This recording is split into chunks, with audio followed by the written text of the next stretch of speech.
Hola, buenas tardes. Vamos a comenzar con el curso. Le damos la bienvenida por parte del instituto a todos ustedes y al maestro en ciencias, Francisco Soto.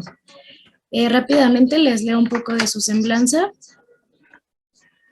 Él es licenciado en Química por la Facultad de Química de la UNAM, maestro en Ciencias por el Instituto Mexicano de Petróleo y desde el 2019 es miembro de la Society of Petroleum Engineers. Ha colaborado en proyectos y estancias de investigación en la Facultad de Química relacionados con el diseño y construcción de equipos electroquímicos de bajo costo. Además, llevó a cabo la implementación y el desarrollo de técnicas electroquímicas para el estudio de tensoactivos en el Laboratorio de Biofisicoquímica de la Facultad de Química.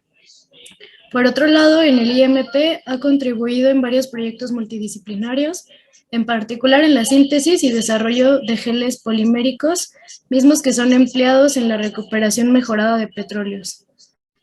De igual forma, en proyectos de estudio del desempeño de catalizadores que son usados en la producción de diésel de ultrabajo azufre en plantas de hidrodesulfuración de refinerías de Pemex y también en catalizadores empleados en la producción catalítica de etileno. Por último, ha participado en el Centro de Investigaciones e Innovación Tecnológica del Instituto Politécnico Nacional en proyectos de tratamientos especializados de aguas contaminadas. También ha participado en cursos del Instituto Tecnológico de Petróleo y Energía.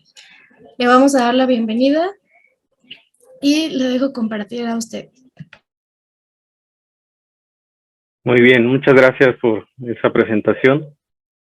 Voy a compartir mi pantalla. Buenas tardes a todos. Antes que nada, quiero agradecer al área de vinculación del Instituto de Investigaciones en Materiales por invitarme a ser ponente en este curso de Introducción a la Ciencia de Materiales e Industria 4.0. He tenido la fortuna de conocer, visitar el Instituto de Materiales en múltiples ocasiones. Cuando yo estudiaba la carrera ahí en la Facultad de Química, pues tuve la oportunidad de asistir porque ahí en el Instituto de Materiales tienen una gran cantidad de equipos para la síntesis y la caracterización de materiales. Incluso el Instituto de Materiales es bien reconocido tanto a nivel nacional como a nivel internacional. Entonces sí, los que tengan la oportunidad de visitar el instituto no se van a arrepentir, ya que es un gran instituto. Bueno, ahora sí vamos a ver este tema que me pidieron que desarrollara. ¿Cómo se dispersan los sólidos en los líquidos? Pues vamos a verlo. Primero, antes que nada, vamos a recordar un poco acerca de los materiales sólidos. ¿Cuáles son las características de este tipo de materiales? Una de las principales características es que poseen una estructura definida. ¿Qué quiere decir? Pues que esta estructura se va a mantener constante, no va a cambiar, ¿sí? ¿Y a qué se debe esto? A su arreglo molecular o atómico de este tipo de materiales. En general, este tipo de materiales se pueden ordenar de dos maneras distintas. Puede haber materiales sólidos que tengan un arreglo cristalino. ¿Qué quiere decir que sea cristalino? Pues que sus átomos o moléculas estén ubicados de manera ordenada o también como lo que se le conoce como periódica o periodicidad. Esto se refiere a que, por ejemplo, si yo tomo un átomo o molécula que se encuentra en esta posición y luego tomo un átomo o molécula en esta otra posición, para ambas posiciones lo que va a ver la molécula o el átomo va a ser exactamente lo mismo. A eso se le define como periodicidad. Estos sistemas cristalinos se pueden ordenar de acuerdo a las 7 arreglos o redes cristalinas, ya sea cúbico, rectangular, ortogonal, ortorrómbicos, tetragonal, monoclínicos, triclínicos. ¿Sale? Hay 7 redes cristalinas. Un ejemplo de este tipo de materiales es el diamante. El diamante está organizado de manera cúbica. Cada uno de los átomos de carbono se encuentran en cada uno de los vértices como si fuera un cubo. Por otro lado, cuando los materiales sólidos no tienen un arreglo ordenado ni periódico, sino que sus átomos o moléculas se encuentran de manera desordenada, este tipo de materiales son amorfos, no presentan un arreglo cristalino. Un ejemplo de este tipo de materiales pues es el vidrio. Las moléculas de óxido de silicio se encuentran ordenadas de manera aleatoria, ¿sale? Ahora, otra de las principales características de este tipo de materiales sólidos es la incompresibilidad. ¿Qué quiere decir? Que este tipo de materiales no se pueden comprimir. Por más de que nosotros ejerzamos una fuerza, este tipo de materiales, dependiendo de sus características, puede ser que se quiebren o sean lo bastante sólidos para aguantar la fuerza que nosotros le estemos aplicando. Otra de las características es que son rígidos. ¿Qué quiere decir que sean rígidos? Pues que tengan esta propiedad o característica de resistencia a factores físicos. Por ejemplo, si yo los trato de rayar, los trato de doblar, de romper, esas son las principales características físicas, ¿sale? Otro ejemplo de este tipo de materiales, pues son los metales. Podemos tener metales puros, como por ejemplo zinc, aluminio, cobre, oro, o también podemos tener aleaciones de metales. ¿Qué son las aleaciones? Pues básicamente son mezclas de otros elementos o átomos para generar otro tipo de metales con distintas características. Por ejemplo, el acero inoxidable es una aleación de átomos de hierro con átomos de carbono. Y pues ya dependiendo de la composición de este tipo de elementos, pues se van a obtener distintas propiedades físicas, ya sea resistencia, que sean más resistentes, que sean que mejoren la conductividad térmica, la conductividad eléctrica. Ahora vamos a recordar un poco acerca de los materiales líquidos. Los materiales líquidos, su principal característica es que no tienen una forma definida. ¿Qué quiere decir? Que los materiales líquidos adoptan la forma del recipiente que lo contenga. Ahora, ¿qué pasaría si no hay un recipiente que esté conteniendo al material líquido? Pues este material líquido va a adaptar la forma que se conoce que es la más estable, la de menor energía. ¿Cuál será? Pues una esfera. ¿Sale?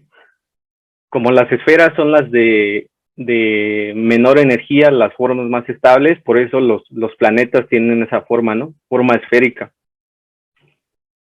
Muy bien, otra de las características de los materiales líquidos es que poseen una fluidez. ¿Qué quiere decir la fluidez? Pues que pueden moverse a través del recipiente que lo estén conteniendo. También pueden presentar viscosidad.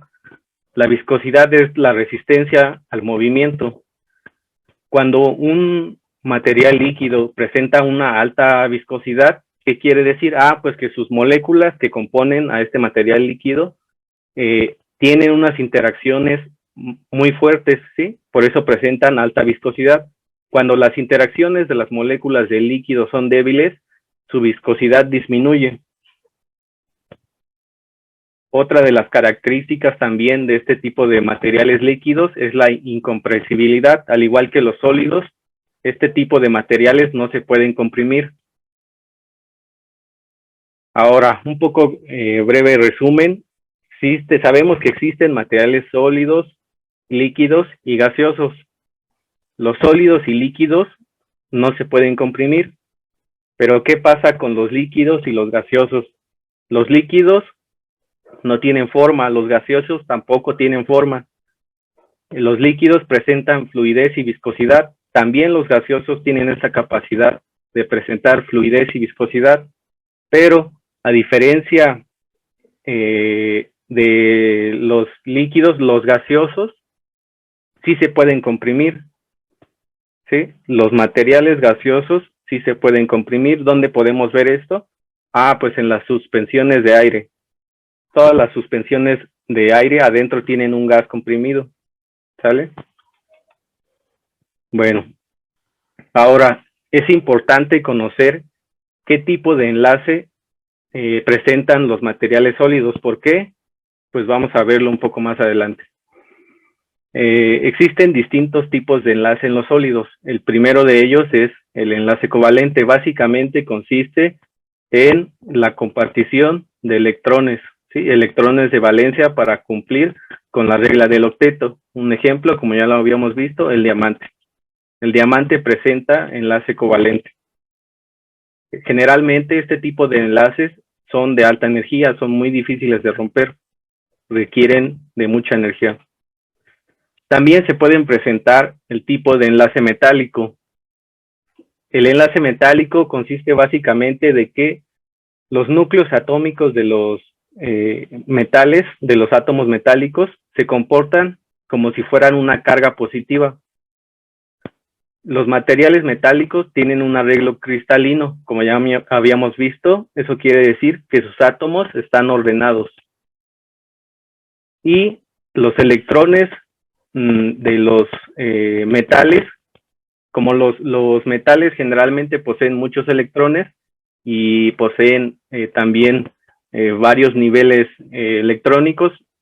Por ejemplo, en los electrones que se encuentran en los orbitales D de los metales están muy alejados del núcleo atómico. Si recordamos, el núcleo atómico tiene cargas positivas, ¿sí? Por lo que los electrones de los últimos niveles se van a sentir muy poco atraídos con el núcleo. ¿Esto qué va a generar? Pues que haya se le conoce como deslocalización electrónica, ¿sí? También lo conocen como mar de electrones o nube de electrones. ¿Qué va a pasar? Que los electrones van a estar moviéndose libremente, ¿sí? Por todo el espacio.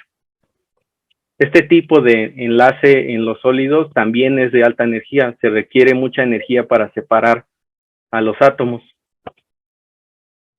Otro tipo de enlace que presentan los sólidos es el enlace iónico. Básicamente consiste en que tenemos un ion de un elemento, un catión. Los cationes son los que tienen carga positiva, y un anión de otro elemento, o puede ser varios elementos que generen una carga parcial negativa. Se van a sentir atraídos. Recordemos que cargas positivas con cargas negativas se atraen. A este tipo de enlace químico se le denomina enlace iónico. Un ejemplo de este tipo de compuestos son las sales inorgánicas, como lo son los carbonatos, los sulfatos, los nitratos. Y finalmente tenemos el tipo de enlace molecular.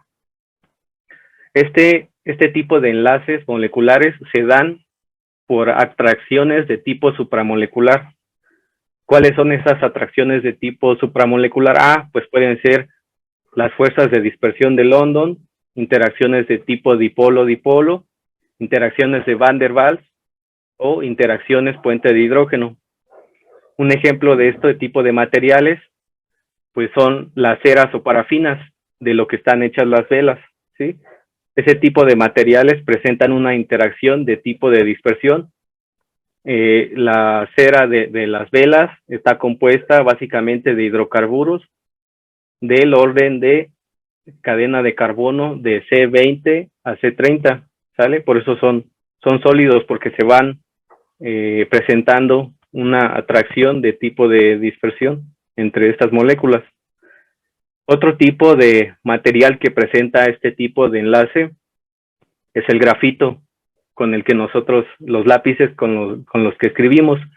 Básicamente el grafito está compuesto de láminas de grafeno, ¿sí? Apiladas una sobre otra, y entre ellos hay un tipo de interacción. A este tipo de interacción se le conoce como interacción pi-pi.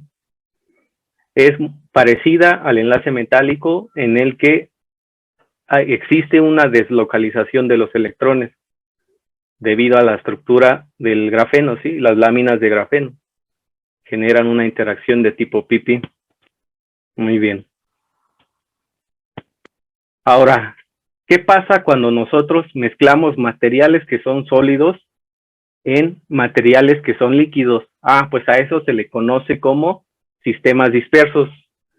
Existen dentro de los sistemas dispersos una fase dispersa. Esta fase dispersa es la sustancia que se encuentra distribuida en forma de partículas, ¿sí? Y a la otra fase se le conoce como medio dispersante. Este medio dispersante es la sustancia donde se distribuye la fase dispersa, ¿sale? Un ejemplo, pues al momento de disolver alguna sal, nosotros estamos agregando una fase dispersa, una sustancia que está en partículas, a un medio dispersante, ¿sí? El medio dispersante es la sustancia donde se distribuye esta fase dispersa. Aquí en el ejemplo, pues la fase o medio dispersante sería el agua, y la fase dispersa sería la sal o el compuesto químico que nosotros estemos agregando.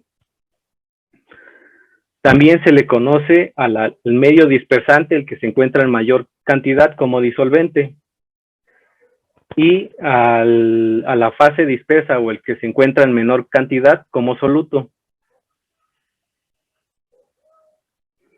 Ahora, existen dos tipos de sistemas dispersos. Aquellos que son homogéneos, ¿sí? ¿Qué quiere decir? Que nosotros solamente vemos como si tuviéramos una sola fase. A esos sistemas homogéneos se le conocen como disoluciones. ¿Sí? Nosotros tenemos algún tal o material sólido que sea soluble, por ejemplo, en este caso en agua. Ahí vemos cómo se va a solubilizar y tenemos un sistema homogéneo, formamos una disolución. Ahora, ¿qué pasa cuando nosotros tenemos materiales sólidos que no son solubles en agua? ¿Sí? Este tipo de materiales que no son solubles en agua presentan sistemas dispersos a los cuales se les conoce como suspensiones y coloides. Ahí tenemos el material que no es soluble en agua, por lo tanto ya no vemos una sola fase, ya el sistema no es homogéneo, sino que vemos más de una fase. Se observa ahí un material insoluble y la fase acuosa. Muy bien, quiero recalcar aquí que el agua es una molécula muy, muy importante. ¿Por qué es conocida como disolvente universal? Tiene la capacidad de disolver a muchísimas sustancias. ¿Por qué? Debido a su estructura. En general presenta una estructura de tipo angular y posee un momento dipolar. ¿Por qué? Debido a la diferencia de electronegatividades de los átomos. Generalmente el átomo de oxígeno presenta una carga parcial positiva. ¿Por qué? Debido a que este tiene un par de electrones libres. Y el hidrógeno presenta entonces una carga parcial positiva, generando así el momento dipolar. Ahora vamos a ver un poco más la estructura del agua. Como les decía, tiene dos pares de electrones libres, ¿sí? Y la forma formal, la geometría formal del agua es de tipo tetraédrica, donde en dos de los vértices del tetraedro se encuentran átomos de hidrógeno y en los otros dos vértices del átomo de la molécula de agua se encuentran los dos pares de electrones del oxígeno. Gracias a esto se presenta lo que se le conoce como dipolo. ¿Sí? ¿Qué es un dipolo? Pues básicamente es que de un lado se presenta una carga parcial positiva y del otro lado una carga parcial negativa. Gracias a esta característica puede formar lo que se conoce como puentes de hidrógeno, donde, como recordábamos, mediante electrostática, cargas positivas con cargas negativas se van a atraer, van a generar una interacción relativamente débil. A esta interacción de tipo supramolecular se le conoce como puentes de hidrógeno.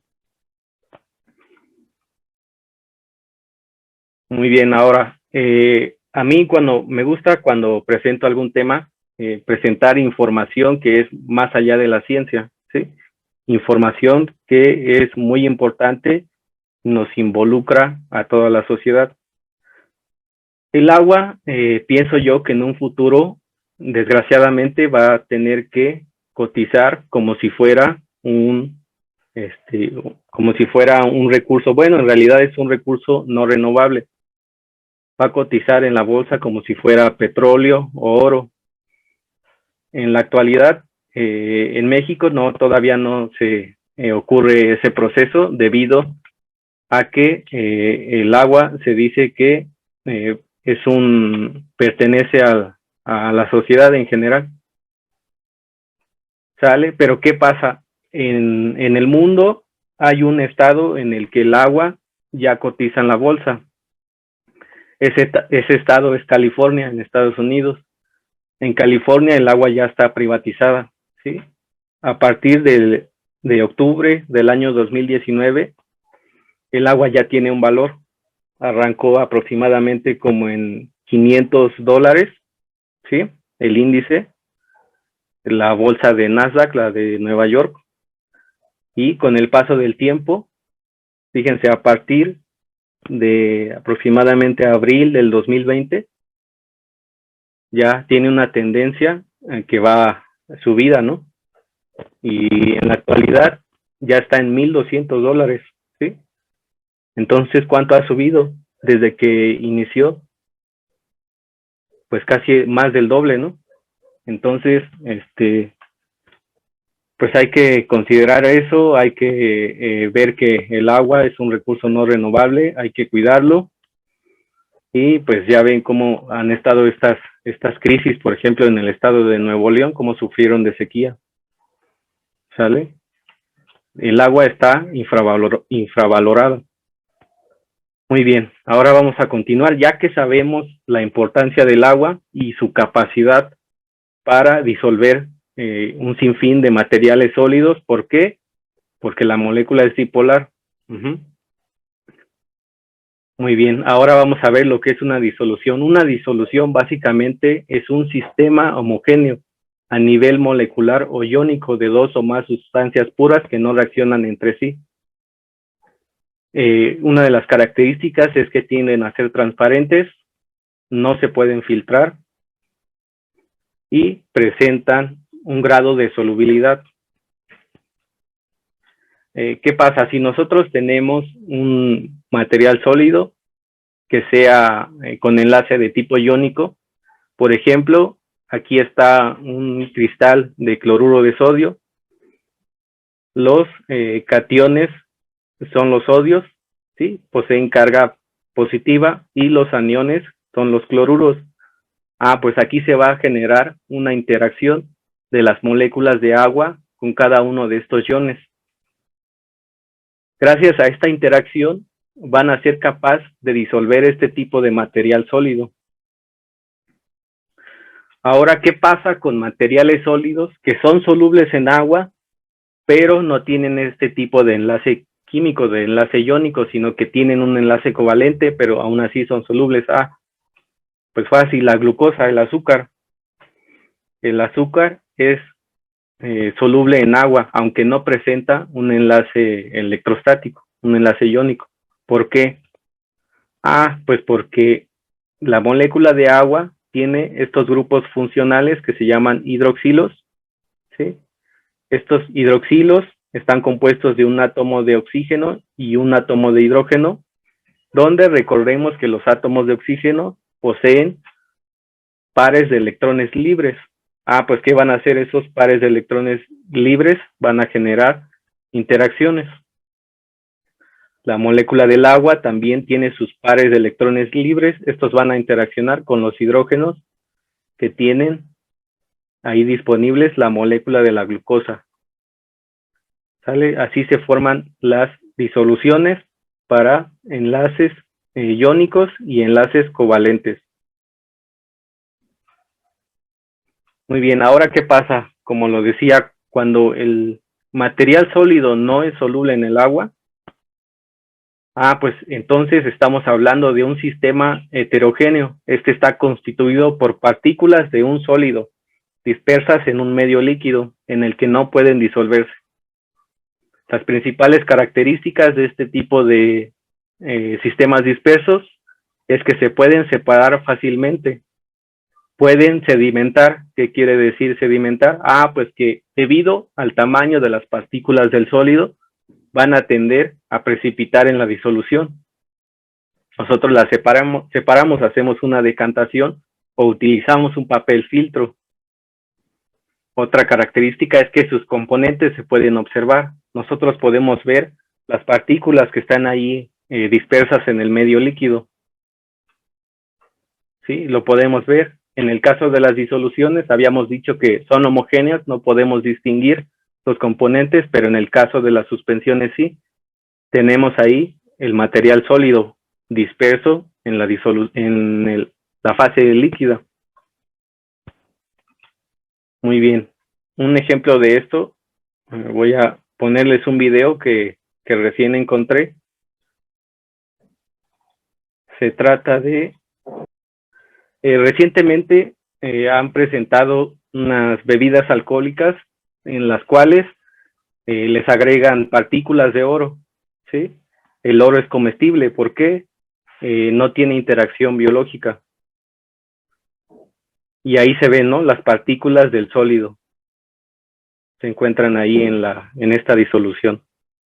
Entonces, ¿de qué se trata?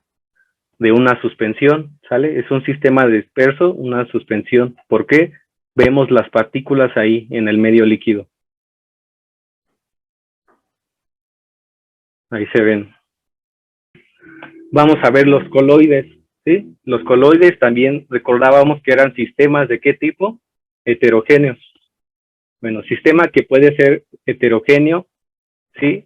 Puede ser homogéneo, perdón, o puede ser heterogéneo, conformado por partículas sólidas muy finas en un medio dispersante. La principal característica de los coloides es que son translúcidos, no transparentes, ¿sí? Translúcidos. En el caso de que fueran transparentes, si nosotros hacemos incidir un rayo de luz, este rayo de luz va a atravesar el sistema, ¿sí? Pero en el caso de que los sistemas que son translúcidos, estos van a dejar pasar la luz, sí, pero puede que la desvíen, ¿sí? O que pase parcialmente. Y los sistemas opacos, pues de plano no dejan pasar la luz. Otra característica es que son estables. Este tipo de sistemas, a diferencia de las suspensiones, no van a sedimentar, no van a precipitar. Otra característica es que sus componentes no se pueden observar. ¿Sale? Además, presentan un efecto muy importante al que se le conoce como efecto Tyndall, ¿sí? Si nosotros tenemos una disolución, habíamos dicho, disoluciones son transparentes, dejan pasar toda la luz. Lo vemos aquí, si ponemos un láser, vemos cómo atraviesa toda la disolución y llega hasta el otro lado, ¿no? Pero ¿qué pasa con los sistemas que son coloidales? Aquí cuando agregan el material sólido, este material sólido, como sus partículas son muy pequeñas, se van a dispersar en toda la disolución. ¿Y qué va a pasar? Pues la luz va a estar rebotando, va a estar desviándose. Por eso la podemos observar cómo atraviesa la disolución. ¿Sale? En este caso, como lo decía, cuando agrega ahí el material, pues ya se ve que no está del todo homogéneo, ¿sí? Podemos decir, pues así como lo veo, se ve medio turbio. Yo me atrevería a decir que es un sistema heterogéneo, ¿sale? Pero ¿qué pasa cuando hay sistemas en los que se ven completamente como si fueran transparentes, ¿no? Pues aquí está, no se ve turbio ni nada. Por eso se dice que pueden ser homogéneos. Tenemos el sistema translúcido, el sistema transparente, en este caso una disolución, ¿sí? Y de este lado, del lado derecho, un coloide. Los coloides son translúcidos. ¿Sale? Ahora, quiero mencionar también acerca un poco de otros sistemas coloidales, que son los sistemas gelificantes, los sistemas gel. Este tipo de materiales son muy, muy interesantes.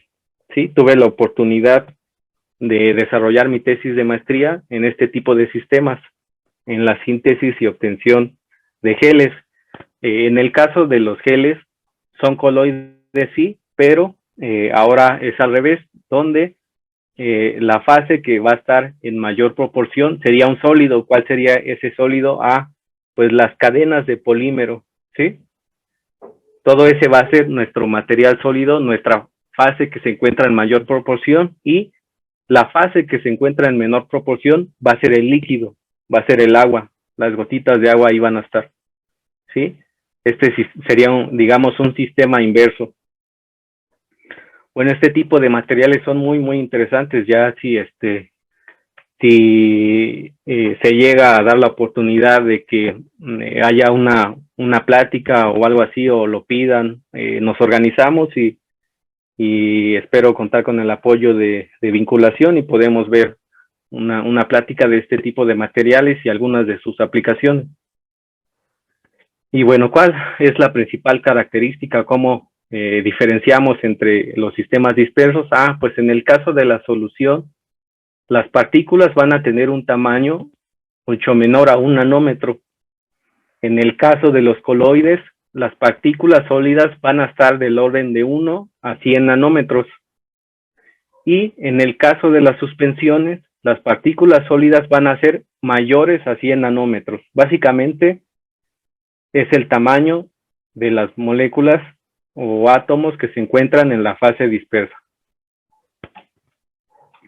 Muy bien, ahora para resumir esta dispersión de los sólidos en los líquidos, pues podemos apoyarnos de esta tabla donde si nosotros observamos el tamaño de las partículas menores a 1 nanómetro, se tratan de disoluciones. Cuando tenemos el tamaño de partícula entre 1 nanómetro a 1 micrómetro, se trata de coloides. Y partículas mayores a 1 micrómetro son suspensiones. Los podemos caracterizar por las partículas que los constituyen. Si se trata de iones, átomos o moléculas, son disoluciones. Si se trata de grupos de iones, grupos de átomos o grupos de moléculas, son coloides. Y si se trata de grandes grupos, ¿sí? Grandes grupos de iones, átomos o moléculas, son suspensiones.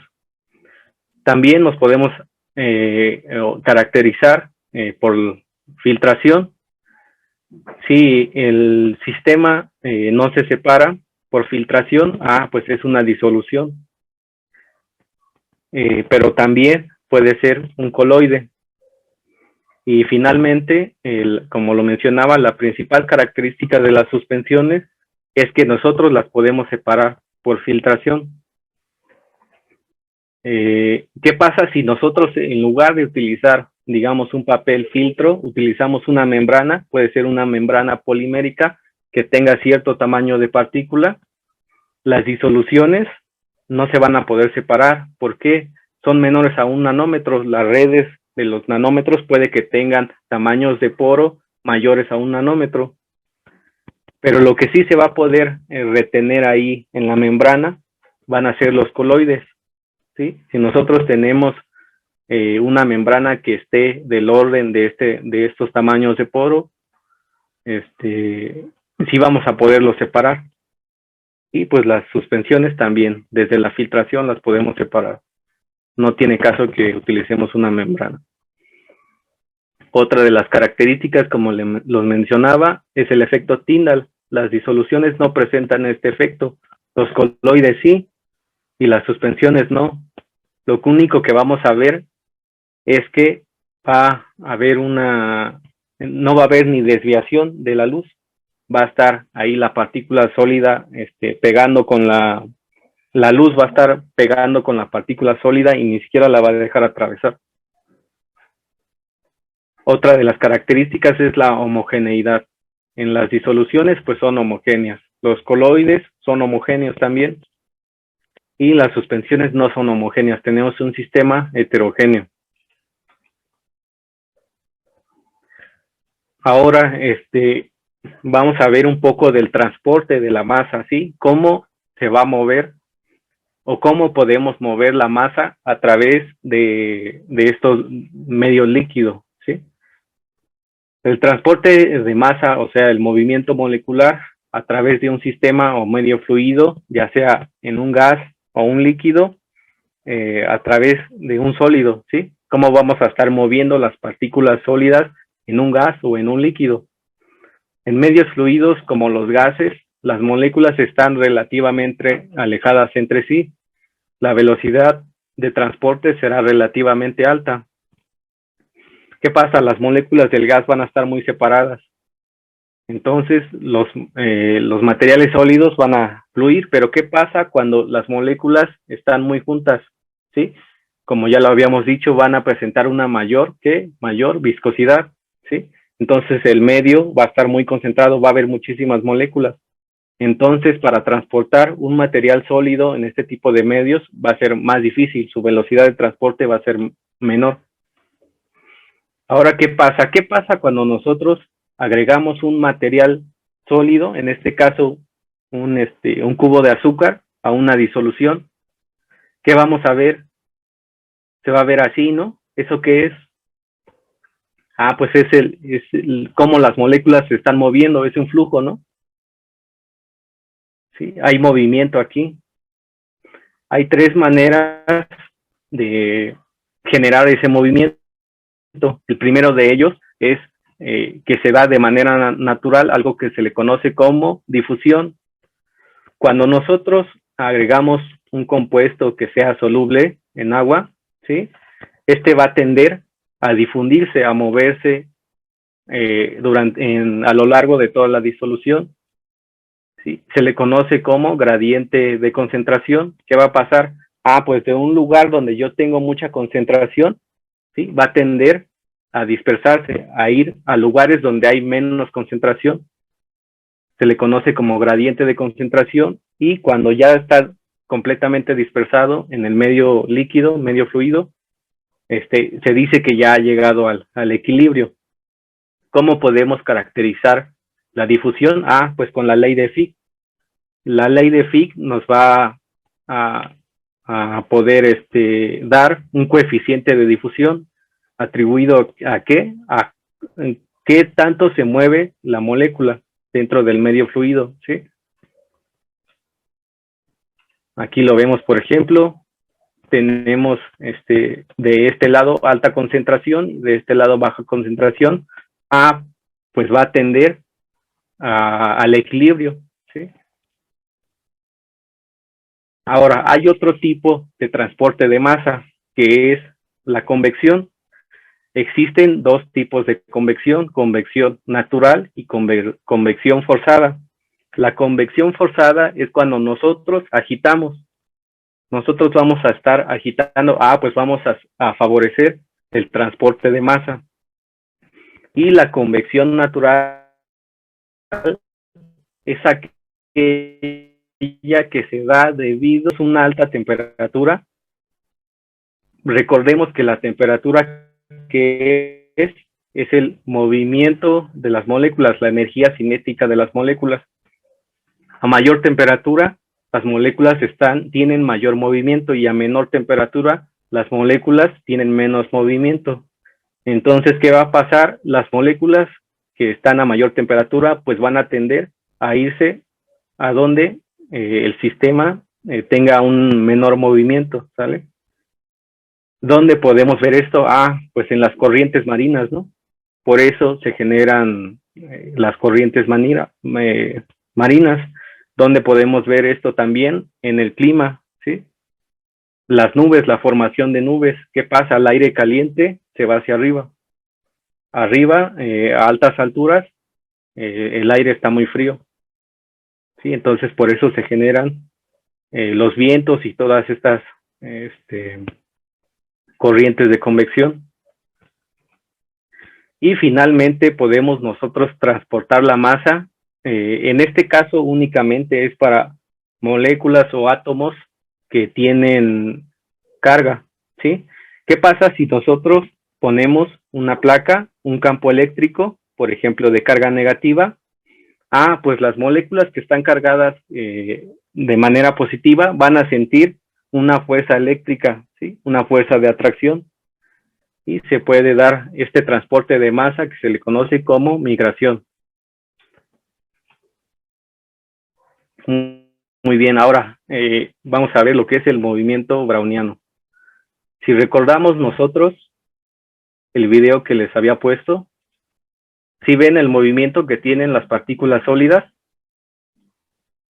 En la botella grande se ve cómo se mueven. Esta la más oscura. Sale, si quieren ver el video ahí, se los puedo compartir. Ahí se ve ese movimiento de las partículas. A ese movimiento se le conoce entonces como movimiento browniano.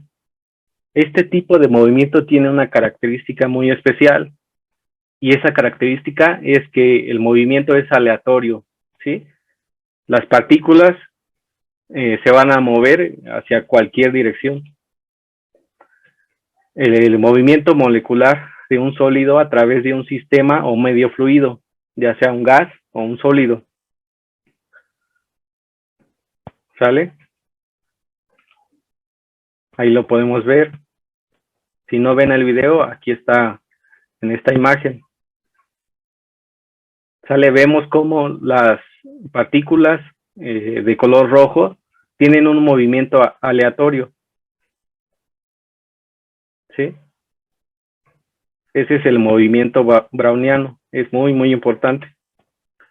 Bueno, uno de los primeros científicos que observó este tipo de movimiento fue un filósofo romano que se llamaba Lucrecio. En el año 70 antes de Cristo, ¿sí? Él lo que observó es que cuando entraba un rayo de luz, veía que se levantaban partículas de polvo, ¿sí? Y estas partículas de polvo se estaban moviendo. Veía que se movían en cualquier dirección. Posteriormente, Robert Brown, al cual se le atribuye el nombre, era un científico, era biólogo, y él lo que observó y caracterizó de manera más formal, observó partículas de polen en una disolución acuosa, y él pensó que cómo es que las partículas de polen se mueven si estas no tienen vida. ¿Sí? Pues es que no se trata, el movimiento no se trata de que sea de un sistema vivo, se trata del movimiento browniano. Y él lo caracterizó en el año 1827. Y finalmente, los que formalmente presentaron ecuaciones para describir el movimiento browniano fue Albert Einstein y el científico Smoluchowski, ¿sale? En 1905, prácticamente a la par, propusieron las ecuaciones del movimiento browniano. En la actualidad se sigue estudiando el movimiento browniano. Ha dado origen a múltiples teorías. Una de estas teorías a las que ha dado origen el movimiento browniano es la teoría de los fractales. Otra de las teorías es la teoría del caos, ¿sí? La teoría del caos es con la que se trata de explicar los fenómenos climatológicos. Nosotros no tenemos esa capacidad de predecir dónde se van a formar tormentas, ¿sí? Es muy complicado porque este tipo de sistemas se llaman sistemas no estocásticos, que quiere decir que mediante una ecuación nosotros tenemos condiciones iniciales, pero no podemos predecir condiciones finales.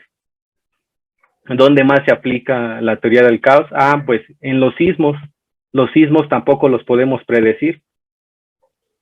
¿Sale? Todas estas teorías surgieron a partir del movimiento browniano. Y en la actualidad, pues hace relativamente poco tiempo, en el 2009, se observaron que podían formar lo que ellos denominan motores brownianos. Básicamente son sistemas nanométricos, sistemas en la nanoescala, ¿sí? Que son capaces de formar digamos, un motor. ¿A partir de qué? Pues a partir del movimiento browniano de las moléculas. ¿Sale? Esta es como una propela, gracias a los choques de las moléculas, hacen que esta cosa gire, ¿sí? Entonces ya tenemos un motor browniano.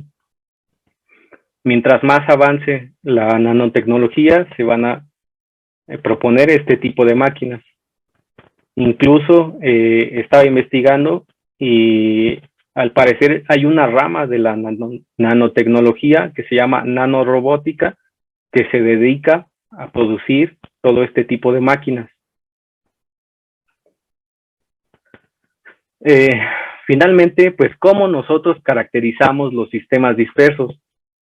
Pues en el caso de las disoluciones, hay una rama de la química que se llama química analítica instrumental.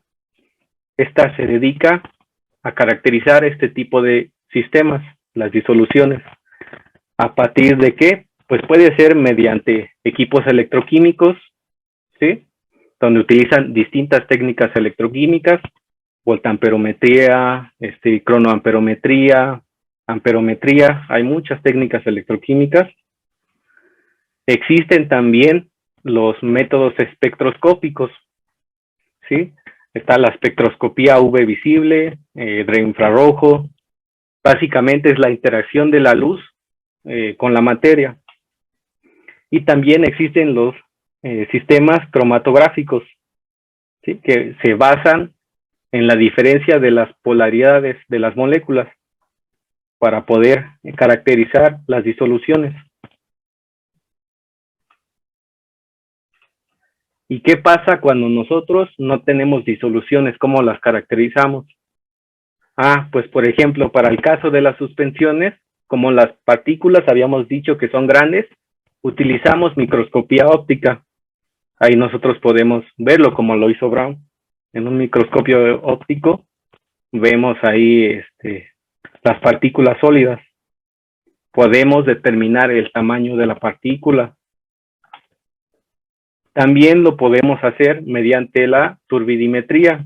Básicamente es aplicar un rayo de luz, el cual nos va a decir qué tanto la medida de la turbidez en una disolución, qué tan turbio es el sistema.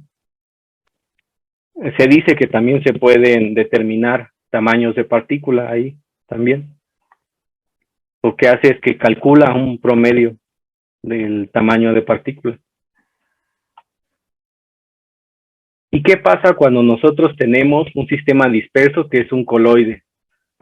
Pues este tipo de sistemas se caracterizan mediante microscopía electrónica. Sí, como las partículas de los coloides son de la escala de los nanómetros, nos apoyamos de este tipo de equipos. También podemos utilizar lo que se le conoce como dispersión de luz.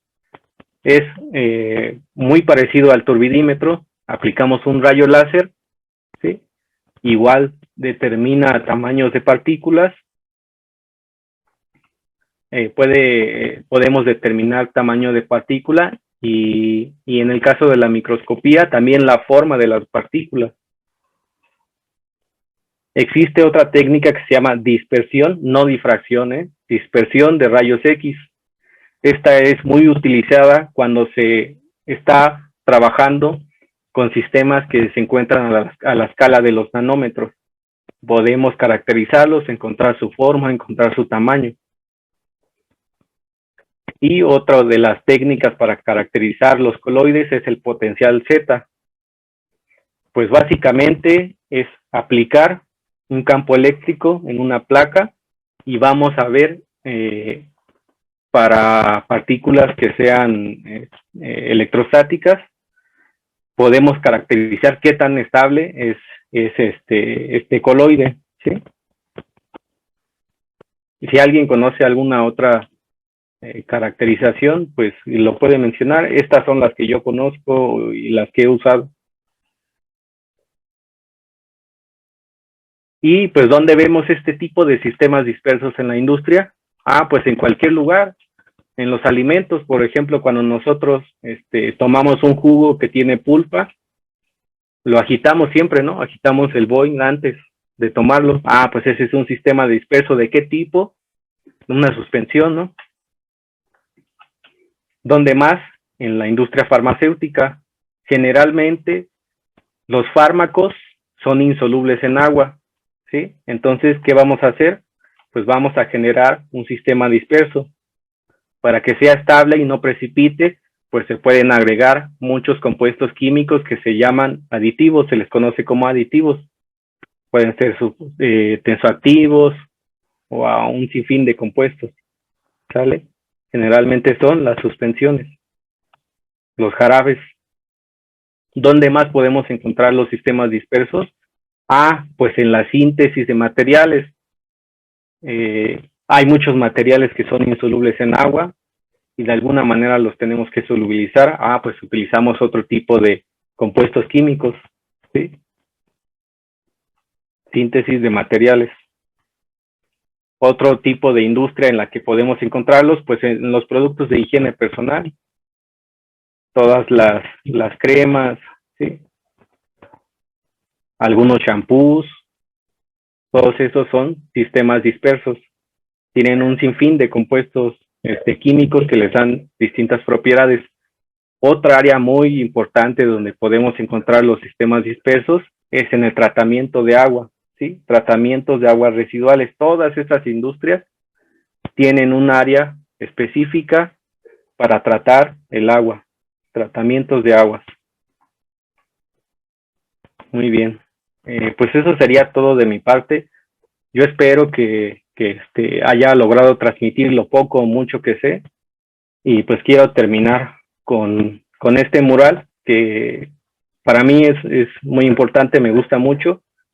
Este mural se encuentra ubicado detrás de la torre de rectoría en Ciudad Universitaria y lo realizó David Alfaro Siqueiros, y el título de este mural es El pueblo a la universidad al pueblo. Yo pienso que como egresados de una institución pública tenemos esa obligación de tratar de transmitir nuestro conocimiento, ¿sí? Y pues cualquier cosa me pueden mandar un correo, mandarme un mensaje de WhatsApp, ¿sí? Si gustan que compartan las presentaciones o cualquier cosa, cualquier duda, comentario que les haya quedado, me lo pueden enviar. Dudas, preguntas, comentarios. Hay algunas preguntas en el chat. Si gustas, Sí, se las leo. adelante. Ok, a ver.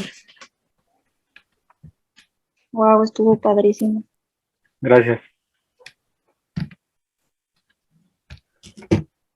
Gracias, sí, en lo personal yo espero que haya este tipo de eventos de manera más frecuente para la comunidad, igual que sean con constancia para que se motiven a entrar y aprendan muchas cosas, ¿sale? Bueno, Y pues si me invitan, pues para mí es un placer dar este tipo de pláticas, lo poco mucho que yo les pueda transmitir. sí, claro que sí. Bueno, la primera pregunta es, si el agua es el disolvente universal, ¿aplica para todos los casos o en qué casos puede pasar a ser un solvente? Se le conoce como disolvente universal por esta capacidad de disolver muchos compuestos sólidos, ya sea iónicos o covalentes, pero por supuesto hay materiales sólidos que, por ejemplo, no tienen esta interacción con el agua. Un ejemplo de ellos pues es el aceite, ¿no? Bueno, aunque el aceite es un material líquido, no presenta una interacción con el agua, por lo tanto los aceites no son solubles en agua, ¿sí? Los aceites podrían ser solubles en otro tipo de disolventes. Un solvente ampliamente utilizado para los aceites y grasas es el diclorometano, aunque no es recomendable utilizarlo porque es muy tóxico, contamina muchísimo el agua, ¿sí? Entonces traten de utilizar disolventes que no contaminen tanto. Si se pueden hacer lo que sea que hagan síntesis, traten de hacerla siempre en sistemas acuosos. ¿Otra pregunta? Sí, dice, ¿qué pasa con los líquidos si no son contenidos por un recipiente y cómo se sabe que la forma a la que se llega de la esfera es de mínima energía? Eso es, digamos, como una ley física, que la estructura de menor energía es la esfera, ¿sí? Van a estar en forma esférica. ¿Por qué? Imaginen cuánto costaría tener un líquido en un cubo, ¿no? Un cuadrado, un cubo. Pues requeriría de muchísima energía, ¿no? Imagínense las moléculas que están en la orilla, van a estar con muchísima tensión, ¿sí? En ese tipo de forma, una forma angular es mucha energía, ¿sí? Entonces, la manera más estable de la materia para organizarse es una esfera, ¿sí? Todas las moléculas van a estar así juntitas y la menor energía es una esfera, ¿sale? ¿Sí contesté tu pregunta?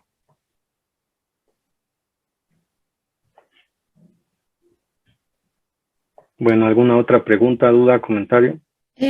Dice, ¿qué otros grupos funcionales, además de los OH, facilitan la disolución en agua? Pues cualquier grupo funcional que tenga ya sea pares de electrones libres o que tengan momentos dipolares. Otro ejemplo de que no sean hidroxilos, pues los ácidos carboxílicos, bueno, esos también tienen hidroxilos, o los puentes disulfuro.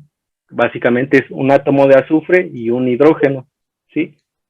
A ese, en lugar de ser hidroxilos, son sulfuros, ¿sí?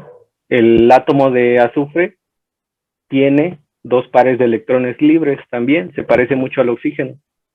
Generalmente átomos que tengan pares de electrones libres o moléculas que tengan una diferencia de electronegatividad muy grande. Hola, buenas noches, tardes. Sí. Tengo una pregunta, más bien un comentario sobre esta cuestión del movimiento browniano que mencionabas. Al final ya no entendí cuál es la relación con la charla que diste. ¿Sí me podrías volver a explicar, Claro que por favor? sí. La principal Gracias. relación del movimiento browniano es caracterizar este movimiento de las moléculas en las suspensiones, ¿sí? Nosotros tenemos una suspensión, las partículas sólidas, vemos que se están moviendo en la disolución y decimos, pues, ¿por qué se mueve, no? Ese movimiento, ¿por qué se da? Pues es un movimiento browniano, movimiento aleatorio. ¿Sale? Gracias. El movimiento browniano, como bien lo dijiste, obedece digamos, una ley estadística de acuerdo a un orden aleatorio. ¿Han encontrado algún otro tipo de aleatoriedad, por ejemplo, si cabe la palabra aleatoriedad en este tipo de sistemas? Es decir, a lo mejor ya no es un tipo browniano, sino obedece a alguna otra estadística que pueda caracterizar mejor a los a los sistemas que están estudiando. Pues hasta donde yo tengo entendido, es movimiento browniano. Ya a partir de ahí, pues se generan varias teorías de movimiento. Ya hay científicos que han descrito el movimiento browniano más a detalle, ¿sí? Ya han propuesto nuevas ecuaciones. Solamente presenté los que fueron la base para describir el movimiento browniano. Si fuera otro tipo de movimiento, como lo presenté, sería otro tipo de transporte de masa, ¿no? Sería, si hubiera un campo eléctrico, pues sería movimiento de migración. Si hubiera diferencia de temperaturas, pues sería movimiento de convección, ¿sale? Entonces, cuando hay temperatura constante, cuando no hay campo eléctrico, ¿sí? ¿Cómo describimos ese movimiento? Pues es movimiento browniano. ¿Sí? Muchísimas gracias. No, ¿de qué? Bueno, hay otra pregunta en el chat que dice, en algún trabajo de investigación llegué a realizar una síntesis por método coloidal, pero mis partículas conservaban siempre el tamaño nanométrico, que es lo que estaba buscando. Sintetizar este arato de zinc y permaneciera en ese estado. En mi investigación encontré que debía agregarse un encapsulante para que permanecieran con el tamaño buscado, pero no funcionó. ¿Será que la técnica de síntesis no era la adecuada? Exactamente, es lo que mencionaba, que puedes utilizar algunos agentes químicos aditivos, en este caso utilizaste un encapsulante, pero pues hay que probar, pues de eso se trata la investigación, hay que probar otro tipo de compuestos químicos, de tensoactivos, de agentes espesantes, ¿sí? Entonces, pues en eso, básicamente en eso consiste la investigación, en encontrar, generar nuevo conocimiento. Y bueno, la última pregunta dice, ¿qué son los sistemas dispersos heterogéneos? Sí, los sistemas dispersos heterogéneos, como lo habíamos visto, eran las suspensiones y los coloides. Aquellos sistemas en los que nosotros, en las suspensiones, somos capaces de distinguir sus componentes. Y si hay un sistema disperso que no podemos distinguir sus componentes, pues puede ser una disolución o puede ser un coloide. ¿Cómo lo sabemos? Pues fácil. Ponemos un láser, vemos si el sistema es transparente o translúcido. Básicamente esos son los sistemas dispersos heterogéneos. Ok, bueno, pues comparto el reconocimiento al maestro Francisco Juventino Soto González por impartir el curso Introducción a la Ciencia de los Materiales e Industria 4.0 en el tema Cómo se dispersan los sólidos en los líquidos el 23 de agosto del 2022 con duración de 1 hora. Ciudad Universitaria, por mi raza hablará el espíritu. Y pues agradecerle una vez más por su presentación, su ponencia. Y a los que están preguntando por las ponencias pasadas, ya están por subirse las grabaciones junto con estas en la misma página para que puedan verlas todas. Pues gracias al área de vinculación por la invitación y pues espero seguir siendo parte de este tipo de ponencias. Gracias a todos también por asistir y como les mencionaba, ojalá espero que haya logrado transmitir algo. Tengan buena noche. Muchas gracias. Gracias. Gracias, hasta luego.